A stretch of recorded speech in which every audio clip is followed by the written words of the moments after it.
especially money. Because with money, what can we do? We can do the good works that are intended for us to do, God's good works.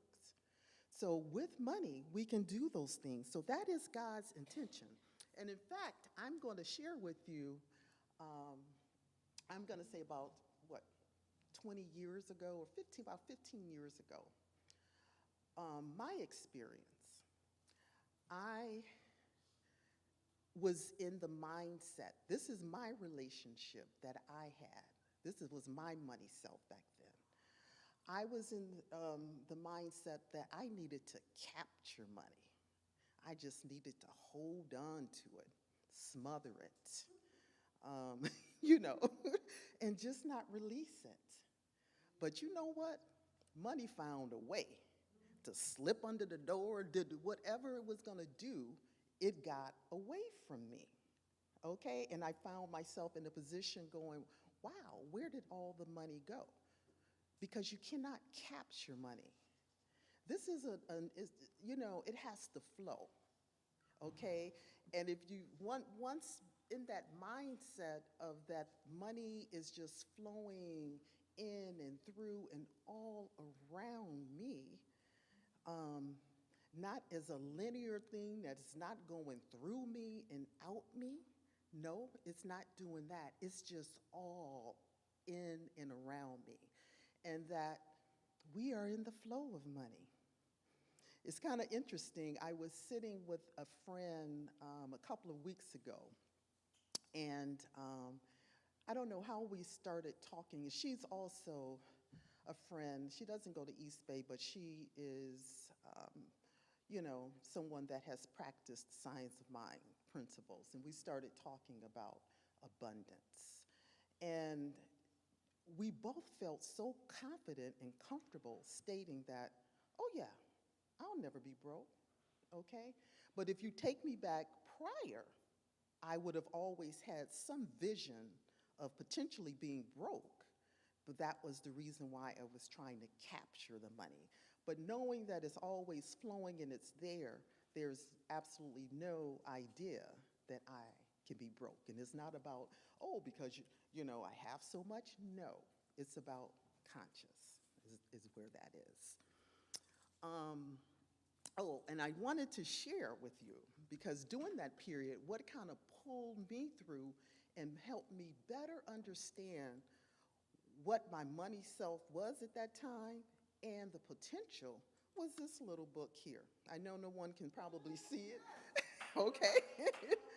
Yes, but this is the Abundance book by John Randolph Price. And the book is intended to be a 40-day prosperity, where it has, you know, like for 10 days, 10, you know, passages that you can read daily, and you do this 4 times for the 40 days. But also the good thing about this book, it has a good overview of how we may have developed some of the concepts about money. So it gives you some history up front. But I'm going to tell you, yeah, I did the 40-day prosperity, but since that, this is a part of my daily spiritual practices. I'm going to read from this. And actually, I'm going to share with you right now a couple of the days. This is day 6. It says, my inner supply instantly and constantly takes on form and experience according to my needs and desires. And as the principle of supply in action, it is impossible for me to have any needs or unfulfilled desires. Okay? And then on day 10, on the 10th day, it states this: I keep my mind and thoughts off this world. Okay? I wish I can tell my clients this now. Okay? Keep your mind and thoughts off this world. And I place my entire focus on God within as the only cause of my prosperity. I acknowledge the inner presence as the only activity in my financial affairs. As the substance of all things visible, I place my faith in the principle of abundance in action within me. Okay? So getting grounded, every day before you walk out the door, knowing this, knowing that the flow is right with you, is pretty powerful. Okay? And if it's any help that's needed with, potentially changing that money self consciousness, this is definitely a good book to do this. And as you can see, mine is really tattered. I don't know about you, but I am one that when the book gets worn out, but there are plenty in the bookstore. We have Dr. Cynthia sitting right here. There are plenty of these books. We always have them.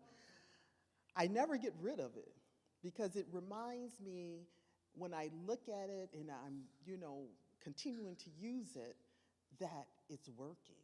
I'm getting something from it. So I never like to replace the book. It's so in the, the future is no telling what this book is going to look like, for sure. So, money will flow easily in and through our existence. Believe it. One of the things, too, I find that often we have a problem with mentioning, I love money. Okay, can we say that? I love money. I love money. Yes. The, the comfort in saying that. And why wouldn't we love money? Especially if we're doing good things with money, it's all good. What is it not to love about money? And it's okay to acknowledge that. It's okay to treat for it, to pray for it. All of those things are okay. And just including that in our just regular spiritual practices because it's all good.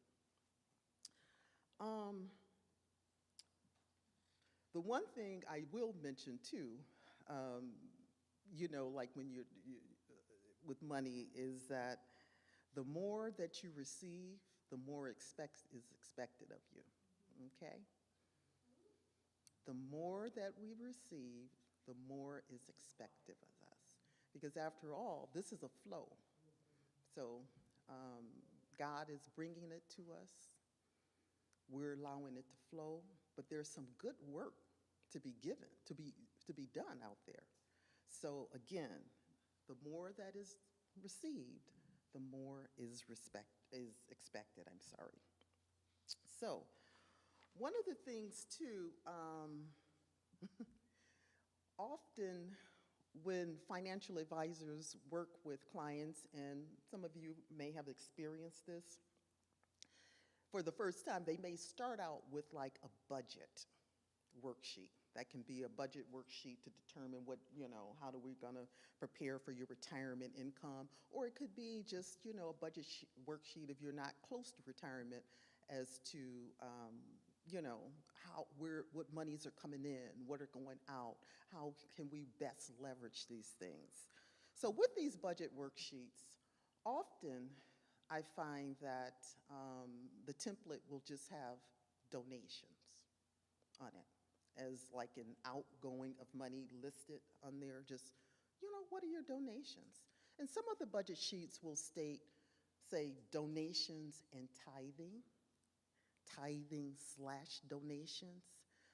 But I decided I needed to create my own sheet because it's important to me to separate the two, okay? Not only do I want to get a good understanding or just the kind of the foot in the door, starting to understand a client from the perspective of where are they in terms of their money self, okay? Where are they on their spiritual path as it relates to money?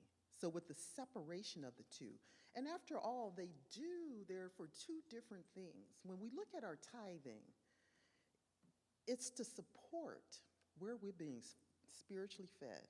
So wherever you're being spiritually fed is where we tithe. And that could be in a church or spiritual community. That could be with a publisher, like Daily Word. I've been reading Daily Word since my grandmother was sending me Daily Word when I was a freshman in college, okay? I didn't read it then, but it showed up. it's a really important part of my spiritual practice. So not only do I find that it's important for me to, of course, I'm going to pay for the subscription, but to give some extra because I'm being fed. So this is what we're talking about with tithing. Now, donations, on the other hand, are usually deemed for places or say organizations or just causes that align with our beliefs and we want to give, okay? As long as they're doing good things, because I tell you, not all organizations are doing good things, right? So it's up to us to determine which organizations really align with our beliefs and are worthy of our donations. Just the same way that we have to understand what are the good investments. Usually when people come to me, they say, Pat, what are some good investments? I typically don't like to get into those conversations sometimes, but because number one, good investment for me is probably something different from what they're looking at. They're looking at solely what is the return? What is the return of my investment? So for me, the return is something quite different, okay? And just to kind of give you what I think a good investment is, it is an investment that supports the flow of good. So it supports the flow of good is what a good investment is. And we have a lot of good options there. Just like I think that we should change the narrative, number one, from money is the root of all evil to money is the flow of all goodness, okay? So money is the flow of all goodness. Now, we do have some options that can help us to select what I would consider good investments. And you may be familiar with, SRI investing, that's social responsible investing. In the more later years, I would probably say in the last 10 years, it's more so referred to as ESG investing. So let's talk about that, because this is an opportunity where there are like mutual funds and exchange traded funds. I can go a little bit more into that, that will do the due diligence and the research for the companies that have certain aspects as it relates to like environmental. So the environmental aspect of this focuses on a companies. So we're looking at if it's a mutual fund or what you call an exchange traded fund, they're going to have companies within that fund. So you as an investor, you are investing in the fund.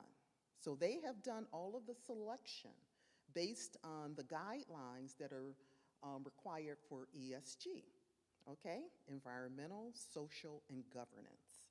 So with environmental, it's the aspect focuses on a company's impact on the natural world. It assesses how a business manages its resources, reduces its carbon footprint, handles waste and pollution, and contributes to climate change mitigation. Essentially, it evaluates a company's stewardship of the environment. So we're not going to have companies in there that are doing like things like fracking, right? Okay, because that is not, supportive of the environment.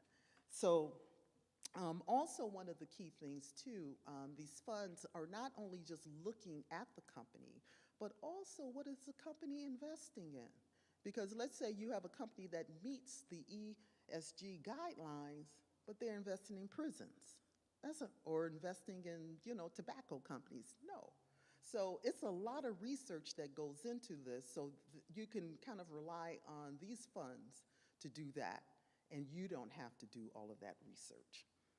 From the social aspect, so the social aspect focuses on how a company interacts with and impacts its employees, customers, stakeholders, and the communities where it operates. It encompasses aspects like fair labor practices, diversity and inclusion, workplace safety and community engagement, aiming to ensure ethical and responsible conduct. Okay? So we know that recently we had some companies moved out of here, right? Because if they did any changes in terms of no longer, keeping their diversity, equity, and inclusion mandates, they can no longer be in a fund like this. Okay? And then it's the governance. So the governance refers to how a company is directed and controlled, ensuring accountability and transparency. It encompasses the rules, policies, and practices that govern how an organization is managed, including board structure, executive compensation, shareholder rights, and ethical conduct. So all of those things are being taken into effect, and they review this constantly. So if a company falls out of line, then they can no longer be in the fund, okay? So a lot of research there. But what I want to share with you too, I would say a lot of these funds, especially when they were, back in the day considered SRI funds, socially responsible investments, they didn't look at, well, how are the companies performing from a financial standpoint? So it was just this thing to just look at, oh, they meet the guidelines of being socially, politically, and all of that correct, but how are they performing financially? So it was always the joke that you go woke, you go broke, okay? So we didn't want that. So now I would say there's been a big change in the field. Well, where it's not only just looking at that they, meet the guidelines, but also looking at how do they perform financially as well. So the funds would put them in, if they perform, well financially. But again, just keep in mind, we're still talking about the market. We're talking about market investments here. So there's never any guarantee on market investments, but you can do enough of your due diligence to select funds that you think are, doing the right thing. So these are what I consider to be good investments because they're doing the right thing. Okay. Also, I think when we look at all of the goodness that is flowing through us and when we're receiving so much, we look at, well, what can we do to make sure that maybe our family, our friends can best support us? So there are some things, there's some, solutions out there, there's some vehicles, all of that that may be considered for that. Also to support your eternal wishes too. It's kind of interesting that Kay Suzanne just mentioned that I'm in the advanced consciousness class because the most recent, that's right, and Michelle is in there, Dr. Cynthia. It's just a wonderful experience. But I tell you, I was so challenged over the last couple of weeks, or probably it was before that because I was thinking about this, that I had to write my eulogy. Okay? And it was a wonderful experience because we always think that we're ready, But I was like, okay, I do this well for everybody else writing their eulogy, but not my own. So with a lot of prayer and everything, I got through it, and it was an amazing experience. I'm glad that I did it, as well as it allowed me to even look at some of the things that I'm going to talk to you about, because these are things, just that kind of planning ahead sort of thing. It's not all about the death, but it's about change, because if it's not death, we're always changing. So one thing, let's talk a little bit about life insurance. So as I said, we're looking at tools now that can best support you and also assist your friends and family in best supporting you, understanding what your goals are, okay? so that those things can live on. This is where the recipes continue. Okay, it's creating the legacy. So, like life insurance. Life insurance is also used, a lot of times people think it's just final expenses. Life insurance has so many different solutions, one of them being retirement planning. Many people will use life insurance as a retirement vehicle because of the funds that are are growing within the policy. If it's a permanent policy, we're not talking about term insurance, but a permanent policy can be taken out during retirement tax-free, okay? So it's just another way to leverage within retirement. And I say it, not only does that help you, but the more we are prepared for the changes in our lives, okay? And during retirement, if we're not dependent on family or friends and so forth, that's great, okay? So it can be used as a retirement vehicle, but also the transference of wealth. You know, life insurance is used for that. In fact, it's the number one vehicle that is used for the transference of wealth.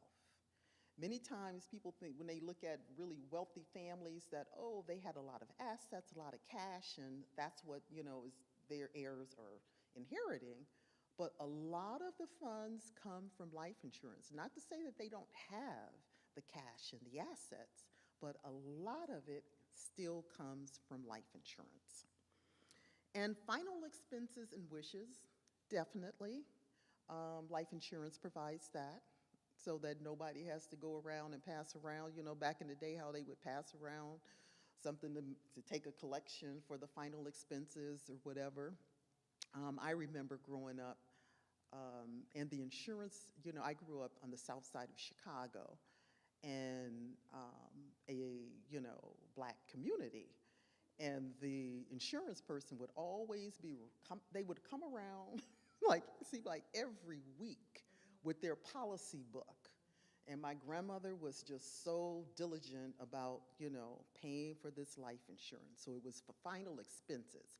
So I would say as, you know, people of color, black and brown, we typically look at the life insurance as just final expenses, but it's so much more. And then there's charitable giving. Through life insurance, you're able to give to charities in that way, simply by listing that charity. It could be your church, it could be, you know, another, you know, charity that you align with, just by listing them as a beneficiary. And when you're listing someone as, or an entity as a beneficiary, it doesn't mean that you have to list 100%. You can decide. It doesn't mean that you're removing your, you know, heirs. You can decide maybe that's 5%, 10%, 15, whatever that may be. So you decide that, and you always have the option to change that, okay?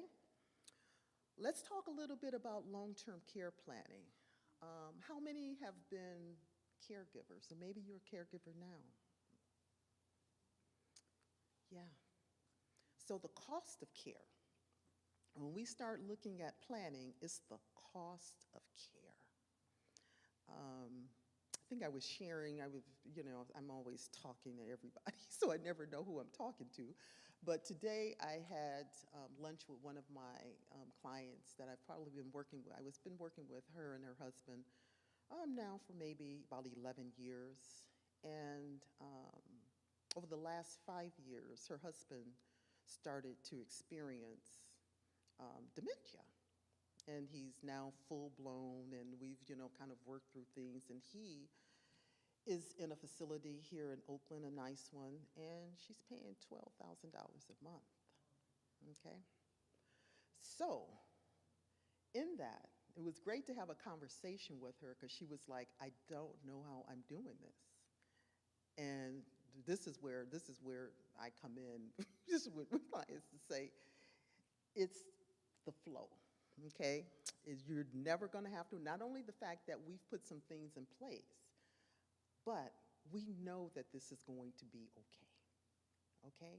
The fact that you were able to move him here, then all is going to be okay. But you just look at that number. But this is reality, reality. And I would never, ever say to her, do you remember when I sat down with you and your husband and I said, let's take care of this? And you didn't want to do it, because I'm not a shoulda, woulda kind of person. So I would never bring that to her. But it's so important. So the thing is, in terms of planning, when you look at covering the cost, it's only three ways. It's going to be family, insurance, or you're going to self-insure. And for some cultures, family is it, okay? I mean, if you look at some of our Latin cultures and I would say Asian and so forth, I mean, yeah, that's their plan, that somebody in the family is going to take care of them. And depending on where you live, in terms of, the Black culture right here in the United States, especially if you go south, that's usually the intention there, that the family is going to provide that care. But know what it is. Know what the plan is. And if it is your family, I always say sit down and talk to them, okay? Sit down and talk to them, because so many people are always saying, I don't want to be a burden and so forth, but sit down and talk to them. And if it's insurance, there are definitely some creative ways of doing insurance now for long-term care. It's not the traditional like insurance plans, because most people say, oh, that's so expensive, and I agree. It's very expensive. But there's some other ways of doing that where you can still leverage, like say the money that you have and get more to cover the cost of your care. Or you're just going to take money right out of your, savings, your retirement, nest egg, or whatever to cover the costs. That's it.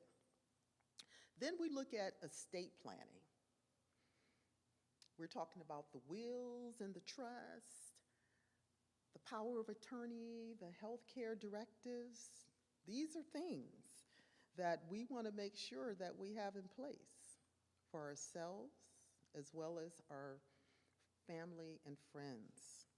So the trust component of this is really the protection, okay? Protecting your assets. Protecting your assets from probate. And if you've ever gone through probate, why would you want to put anyone through that, okay? Also, there's a risk there, because you could lose assets, because in probate, I mean, they're there, they want to prolong everything, because people say, oh yeah, I've been in probate for 4 years, but folks are getting paid, the attorneys are getting paid during that process. So that means it is dwindling and dwindling your assets that were intended for your heirs. So having that trust in place, and the will is your directives, because believe me, I know we like to still tell people what to do, even though we're not here, right? We still want to be able to make sure that we have some directives out there. So that is the will part. But the power of attorney is important. The power of attorney for not just for your financial matters, but also your health care, okay? So if there's a point where we can no longer operate in full capacity, we need someone to step in. But that decision needs to be made before you get to that state, because it becomes real difficult to get it done if you don't have that in place. Same thing with healthcare directives. If you're the person that says, well, no, I do not want to be on life support forever. Take me off like in 1 year, or whatever that may be. That's your decision. But you have the right to make that decision.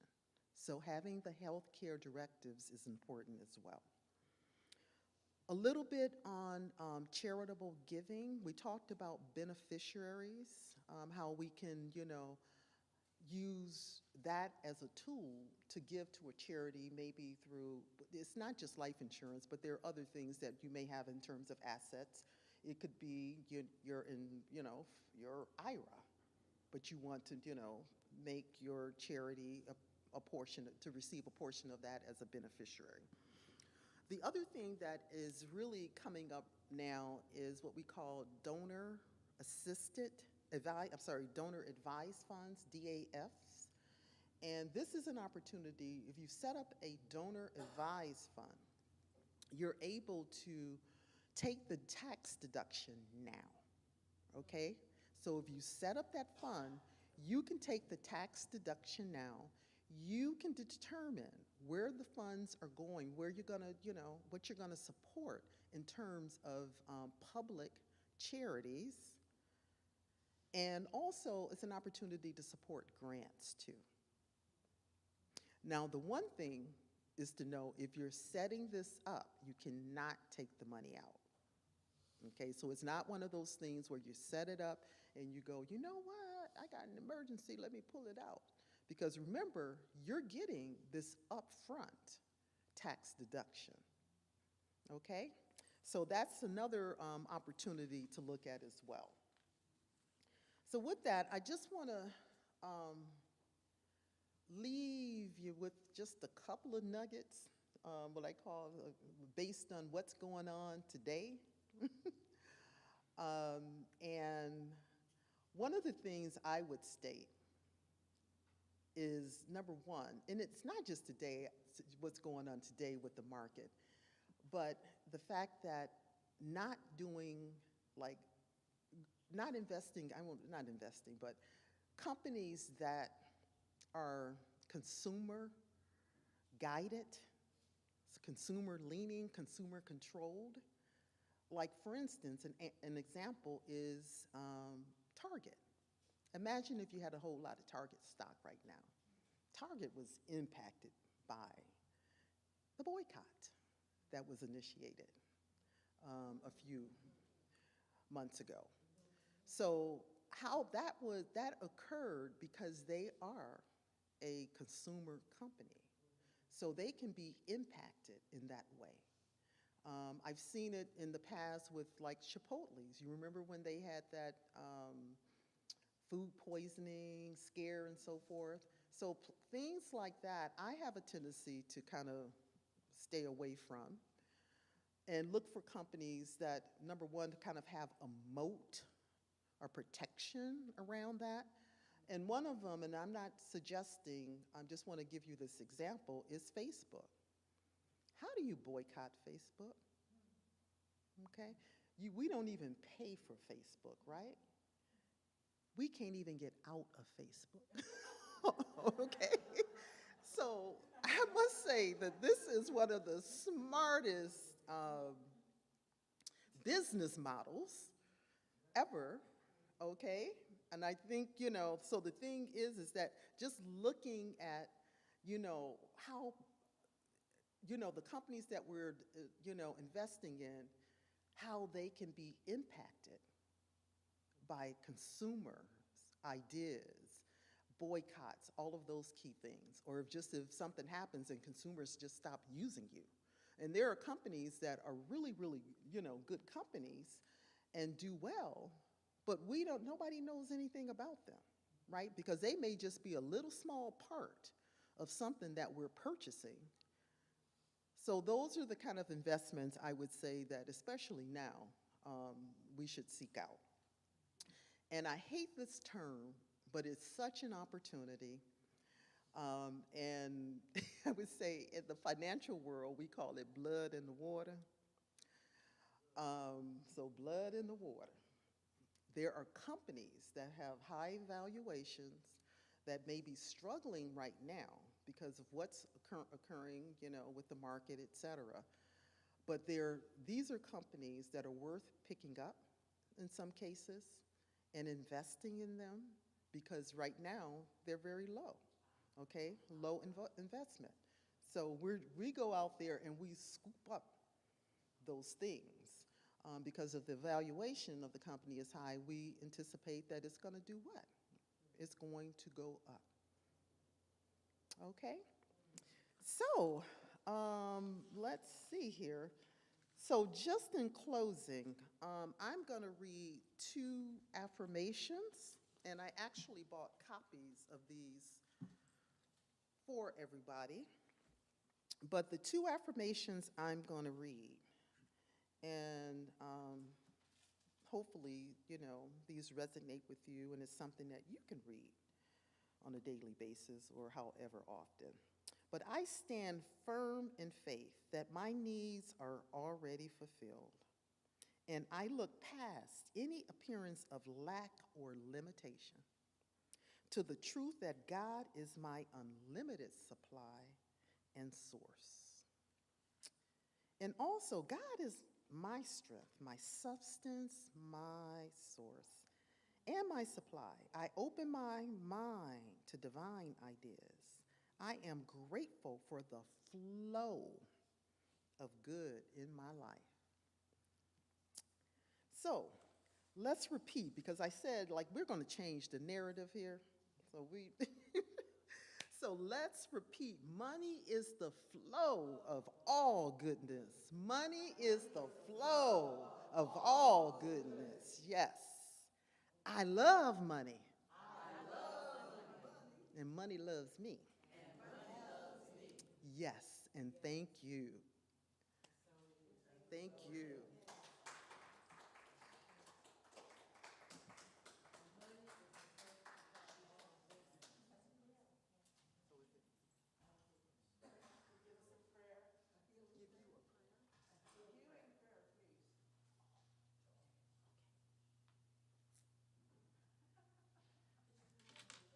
A healing prayer, yes. So let's just take a deep breath as we just breathe in all that was just delivered and all that we have received. Just taking that deep breath. Oh, and just releasing and knowing that it's good. It is flowing. As I know that God is the goodness and the intention of all abundance, I know that for myself, Pat Baxter, and I know that for everyone that is here and everyone that is tuned in, that God is their source, as we know that we are one with God. And in knowing that, I know that we are blessed, we are healed, we are truly coming to our just positive money selves and honoring it, allowing it to express all of the goodness that God has intended for us.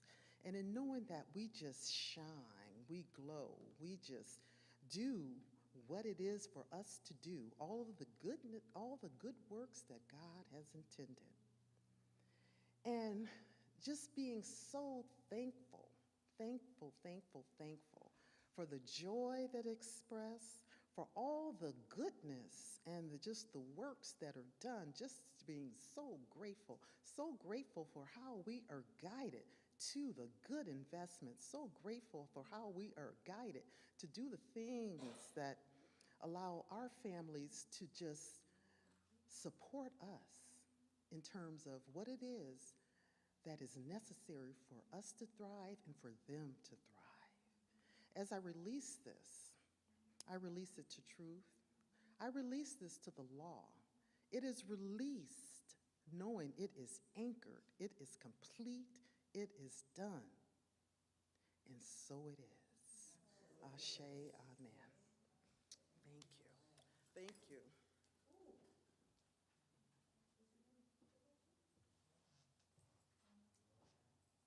Thank you. Thank you for the service. I appreciate that. Good. Good investments. The flow. We're in the flow, folks. So, do we have the giving message? This is our time that we give, okay? Usually online, we just have a bulletin that comes up and tells you how we can give, and we know that we can give by using the QR code, but I don't see a QR code here. And there's ways that we can, oh, there it is, yay, thank you. So we have the QR code, and you can take a picture of that, and I learned how to do that. We can also text it to give 510-650-0535 and also Zelle. Those are the ways. Okay, do we have announcements for tonight?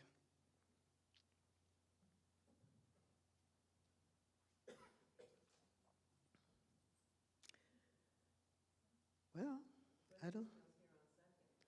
That's right, thank you. Brother Ishmael is this Sunday service. I was trying to figure who was coming. I forgot. The 4th. And then the Women's Collective is meeting online from 11 to 1, the first Saturdays of the month. Is that in person and on Zoom, the Women's Collective? It's just on Zoom, it's online only. It's online only, right. Okay, there we go. There you go.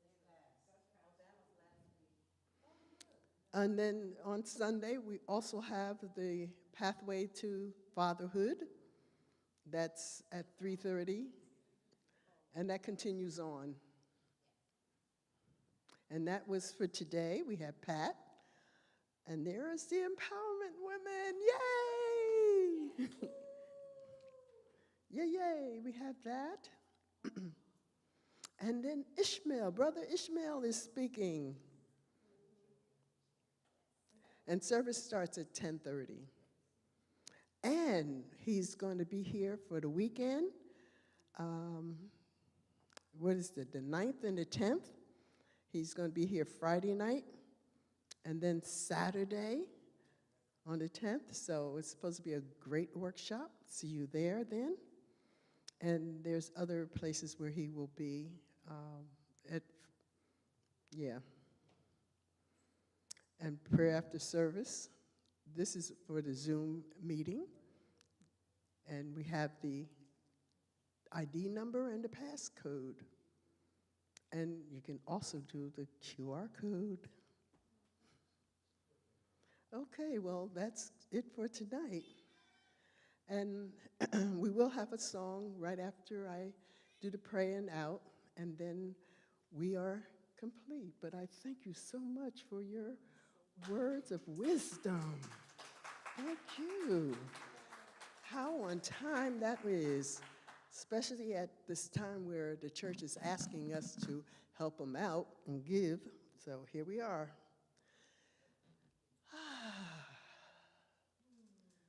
So right where we are, we recognize that there is a power for good, right here in the midst of who and what we are.